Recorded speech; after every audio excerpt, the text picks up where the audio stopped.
Hello বন্ধুরা, সবাই কেমন আছো? আশা করি সবাই ভালো আছো। আমরাও খুব ভালো আছি।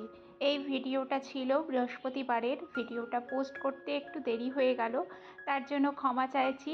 এর বাবাকে সকালে একটু বাজারে পাঠিয়েছিলাম ফুল কলা আনতে, আর ও কলা এনেছে সিঙ্গাপুরি কলা। ঠাকুরকে এটা তো দেওয়া যায় না, কিন্তু তাও আজকে দিতে হলো।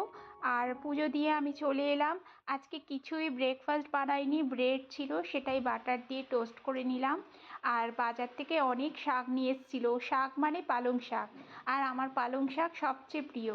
তাই ভাবলাম এত কচি কচি শাক দিয়ে আজকে একটু ডাল বানাবো। রান্না করার জন্য অল্প একটু শাক বেছে নিয়েছি, ধুয়ে নিয়েছি। তারপর কড়াইতে একটু সর্ষে তেলের মধ্যে গোটা জিরে ফোড়ন দিয়ে শাকটা দিয়ে দিয়েছি, আর মুগ মুসুর ডাল ধুয়ে দিয়ে দিয়েছি। তাকে একটু বড় বড় করেই কাটতে হবে, অত কুচি করার দরকার নেই। আর নুন হলুদ দিয়ে ঢাকা দিয়ে দেবো সেদ্ধ হতে, অল্প একটু জল দিয়ে। আর সাথে একটু আদা গ্রেট করে দিয়েছি। আদাটা দিতে এই শাকের মানে টেস্টটা আরও দ্বিগুণ বেড়ে যায়। আর এই যে ঢাকা দিয়ে দেবো। এবার এবার বেশ গাঢ় গাঢ় ঘন ঘন হবে। এবার আমি একটু একটা ফোড়ন দেব।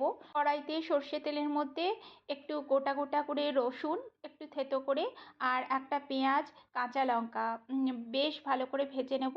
ভাজা ভাজা হয়ে গেলে একটু জিরে গুঁড়ো আর একটু কাশ্মীরি রেড চিলি দিলাম।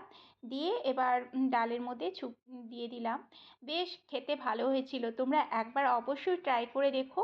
এই ডালটা রুটি, পরোটা সব কিছু মানে ভাত সব কিছু দিয়েই ভালো খেতে লাগে। যে কটা শাক ছিল বেছে নিলাম। বাছার পর এখানে 2 পিস মাছ ছিল গতকালের, সেটাই একদম শুকনো শুকনো করে মশলা দিয়ে বানিয়ে নিচ্ছি। এই মাছটা শুকনো করছি কারণ ডাল আছে সাথে। এর সঙ্গে ডাল থাকলে আর মাছ, এই হলো। আর সাথে বেগুন ভাজাও করেছিলাম। দুপুরবেলার এরকম রেসিপি হলে আর কিছু লাগে বলো? চলো, আজকের ভিডিওটা কেমন লাগলো অবশ্যই জানিও, আর রান্নাগুলো কেমন লাগলো অবশ্যই জানিও। আজকের মতন বাই বাই।